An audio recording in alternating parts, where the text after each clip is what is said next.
9.5 का 20वां सवाल देखिए। इसमें साइन ए माइनस बी और साइन ए प्लस बी का सूत्र लगा देते हैं। ऊपर साइन ए माइनस बी का सूत्र लगेगा sign A cos B minus cos A sine B. नीचे हमारे पास बन जाएगा sign A cos B plus cos A sine B के रूप में। अब इसका शून्यीकरण करेंगे। शून्यीकरण का मतलब है कि sign x cos alpha minus cos x sine alpha से गुणा और sign x cos alpha minus cos x sine alpha से गुणा dx। जब ये गुणा भाग किया जाएगा तो ऊपर जो पार्ट है उसमें होल स्क्वायर बन जाएगा, होल स्क्वायर के कारण अंडर रूट हट जाएगा। ऊपर तो आ जाएगा हमारे पास sine x cos alpha minus cos x sine alpha और बटे में बच जाएगा under root of A plus B और ए माइनस बी का सूत्र बन रहा है, जिसको हम लिख सकते हैं sign square x cos alpha plus cos square x sine alpha minus का ए स्क्वायर माइनस बी स्क्वायर बनेगा cos square alpha sign square alpha. ये पूरा ए है और ये पूरा बी है, तो ए स्क्वायर माइनस बी स्क्वायर के रूप में ये परिभाषित हो जाएगा। अलग अलग कर लेंगे। साइन एक्स कॉस अल्फा के बटे में under root of sine square x cos square alpha minus cos square x sine square alpha अलग और minus cos x cos sine alpha के बटे में under root of sine square x cos square alpha minus cos square x sine square alpha को अलग कर देंगे। अब पहले इस भाग को लेके चलते हैं। ऊपर साइन एक्स आ रहा है, अगर ऊपर साइन एक्स आ रहा है तो इस साइन स्क्वायर एक्स को बदल लेते हैं 1 माइनस कॉस स्क्वायर एक्स लिख देते हैं। अगर इस भाग को बदलेंगे तो ये बन जाएगा sine x cos alpha D x बटे under root 1 minus cos square x cos square alpha minus cos square x sine square alpha minus इसमें ऊपर जो बन रहा है वो कॉस एक्स डी एक्स है। अगर कॉस एक्स डी एक्स है तो इस कॉस स्क्वायर एक्स को चेंज कर देते हैं 1 माइनस साइन स्क्वायर एक्स में। ये चेंज इसलिए कर रहे हैं क्योंकि अगर यहाँ पे मैं cos x को t मानूंगा sin x dx dt में चेंज हो जाएगा। इधर अगर मैं sin x को t मानूंगा cos x dx dt में बदल जाएगा। और जो ये इसके साथ में sin अल्फा या cos अल्फा है वो कांस्टेंट है, वो बाहर आ जाएगा इंटीग्रेशन से। dt अपॉन में एक्स स्क्वायर प्लस ए स्क्वायर या एक्स स्क्वायर माइनस ए स्क्वायर का कोई फॉर्मूला बनेगा जिसको अप्लाई कर देंगे, आंसर आ जाएगा। तो अब इसको सॉल्व करेंगे। cos x sin alpha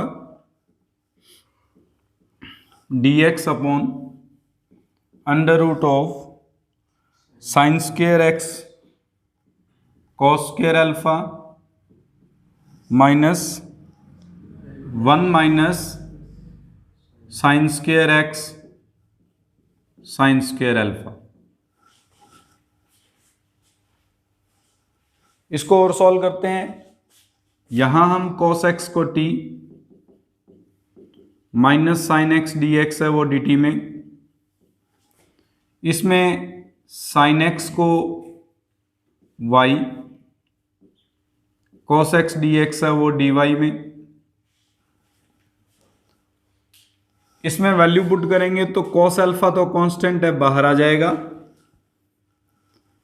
integration में हमारे पास जो स्टेप बचेगा वो होगा माइनस का D T upon under root of इस कॉस स्क्वायर अल्फा का 1 से मल्टीप्लाई करेंगे कॉस स्क्वायर अल्फा आएगा। इस कॉस स्क्वायर एक्स की जगह टी स्क्वायर पुट करके इससे मल्टीप्लाई करेंगे तो माइनस का T square cos square alpha बनेगा। और यहां पे भी हमने कॉस एक्स को टी माना था तो माइनस का T square sine square alpha minus इसमें भी साइन अल्फा कांस्टेंट है, बाहर आ जाएगा। cos x dx dy में चेंज हो गया, ये बन गया Y square cos square alpha minus इसका मल्टीप्लाई करोगे तो साइन स्क्वेयर अल्फा और minus minus plus Y square sine square alpha.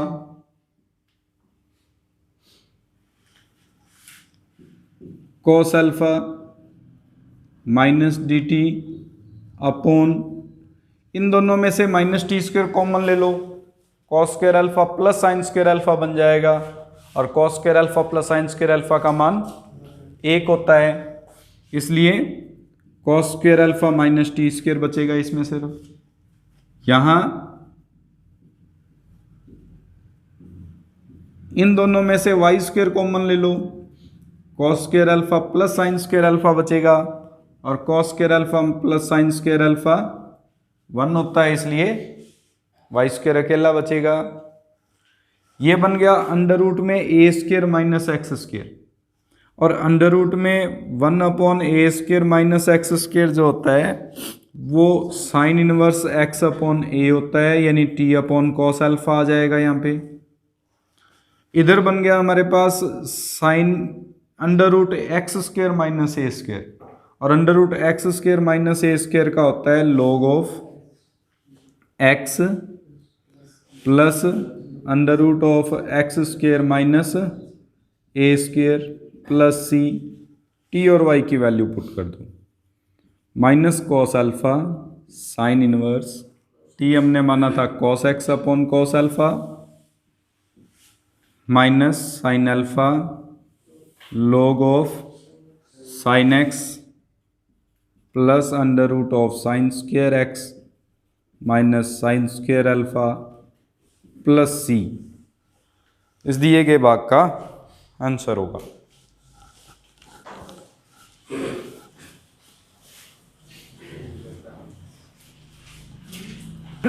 इक्कीसवां सवाल, ऊपर का पावर जो है x की ज़्यादा है, नीचे पावर कम है, तो पहले डिवाइड करेंगे हम, एक्स क्यूब में divide x square plus x plus 1 का, x पर जाएगा x cube plus x square plus x, minus minus minus ये कट जाएगा, minus x square minus x, minus 1 पर minus x square minus x minus 1 plus plus plus ये cut जाएगा, ये cut जाएगा, 1 बचा, तो इसको लिखा जा सकता है x minus 1 plus 1 upon x square plus x plus 1 dx। इस x का integration x square upon 2 minus 1 का x अपॉन 2 प्लस इसको इंटीग्रेट करने के लिए कंप्लीटिंग स्क्वायर पूर्ण वर्ग, तो पूर्ण वर्ग बनाएंगे। आपको पूर्ण वर्ग बनाना आता है, मैं डायरेक्ट कर रहा हूँ उसका पूर्ण वर्ग बनाने वाला भाग, या कंप्लीटिंग स्क्वायर प्लस √3/2 का होल स्क्वायर बन जाएगा, एक्स स्क्वायर प्लस ए स्क्वायर का फार्मूला लग जाएगा जो होता है एक्स स्क्वायर अपॉन 2, ये एक्स आएगा खाली, एक्स अपॉन 2 नहीं आएगा, माइनस एक्स प्लस 1 अपॉन ए टेन इनवर्स एक्स अपॉन ए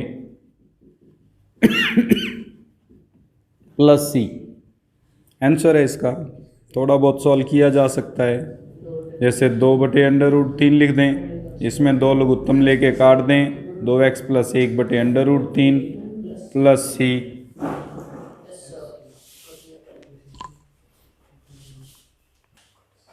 मल्टीप्लिकेशन रूल या इंटीग्रेशन बाय पार्ट्स या खंड से समाकलन के अंदर एक समाकलन में अगर 2 फलन दे दिए जाएं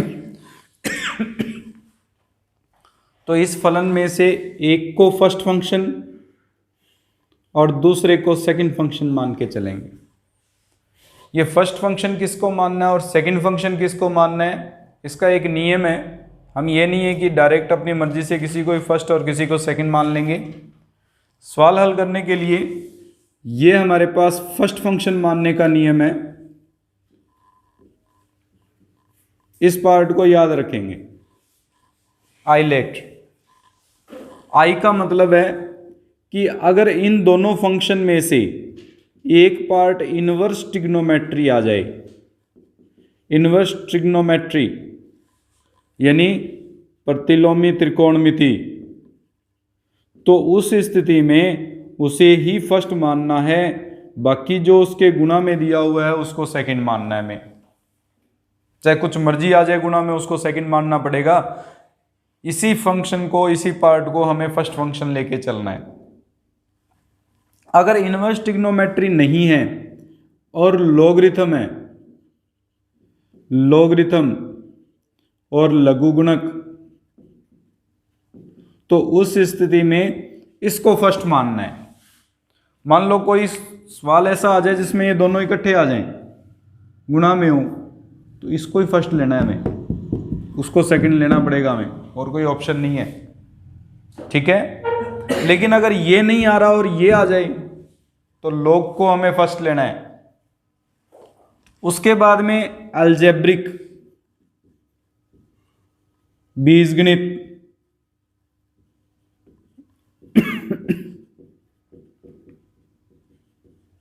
बीजगणित में क्या करोगे? कौन कौन से पार्ट आते हैं बीजगणित के अंदर? एक तो आता है सिर्फ x, एक आता है हमारे पास एक्स स्क्वायर या एक्स क्यूब, 1 2 3 गिनती आ जाए, ax प्लस बी आ जाए। इस तरह के जो पद होते हैं वो सारे अलजेब्रिक या बीजगणित में आते हैं। हम उसको बीजगणित के अंदर लेके चलेंगे। और उस स्थिति में अगर ये दोनों पद हैं तो लॉग को पहले लेना है हमें फर्स्ट फंक्शन। अगर लॉग और ये दोनों नहीं है तो इसको फर्स्ट लेके चलना है हमें, प्रथम इसको मान के चलना है। द्वितीय अपने आप जो गुणा में बच जाएगा वो द्वितीय हो जाएगा। टी का मतलब है trigonometry, trigonometry sign x, cos x, ten x. अगर ये पद आते हैं कोट एक्स, सेक एक्स वाले, जो सारे पद हैं कोसेक एक्स वाले, अगर इनमें से कोई पद नहीं है तीनों में से तो इसको फर्स्ट। और लास्ट बचता है हमारे पास एक्सपोनेंशियल, एक्सपोनेंशियल यानी चरघातांकी, चरघातांकी यानी e की पावर x, a की पावर x, 2 की पावर x, इस तरह के जो मान आते हैं वो हमें फर्स्ट फंक्शन लेना है। लास्ट वाला बहुत कम चांस है जिसमें हमें फर्स्ट फंक्शन मानना पड़ेगा। हमारे पास इन जो पहले 4 दिए हैं उन्हीं चारों में से कोई ना कोई बन जाएगा। अब अगर फर्स्ट फंक्शन हमने बना दिया, हमें पता चल गया कि ये फर्स्ट फंक्शन है और ये क्या है सेकंड फंक्शन, तो इसका समाकलन कैसे करेंगे? उसका नियम है पहले first function as it is, समाकलन होगा सेकंड फंक्शन का, माइनस प्रथम का अवकलन होगा, द्वितीय का समाकलन होगा, जो दोनों का रिजल्ट आएगा उसका गुणा करेंगे और गुणा करने के बाद में एक बार फिर से समाकलन करेंगे। ये नियम लगेगा। दोबारा बता रहा हूं, पहले प्रथम और द्वितीय पहचानना है हमें।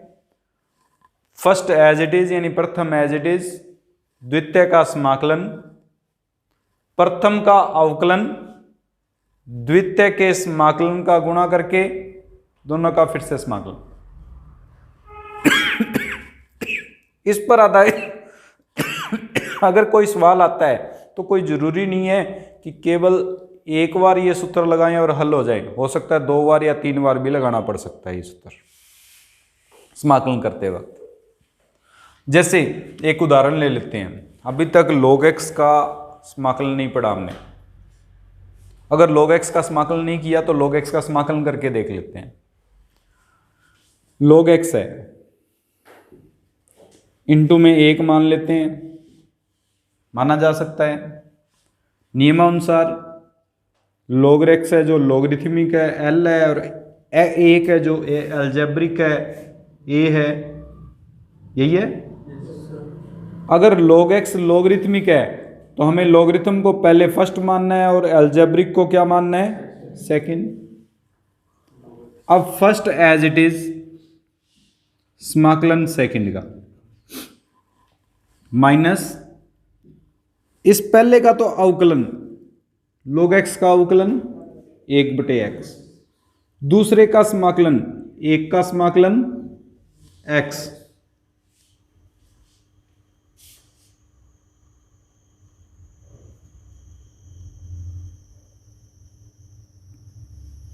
पहले का अवकलन log x का अवकलन 1/x, दूसरे का समाकलन यानी एक का समाकलन x आ जाएगा और उस पूरे का एक बार फिर से समाकलन। x से x कैंसिल, एक का समाकलन x आया था तो x log x हो गया, एक का समाकलन इसमें x आ गया और प्लस का c आंसर है इसका। इस तरह से हम किसी भी दो भाग अगर दिए गए हों तो उसका समाकलन किया जा सकता है।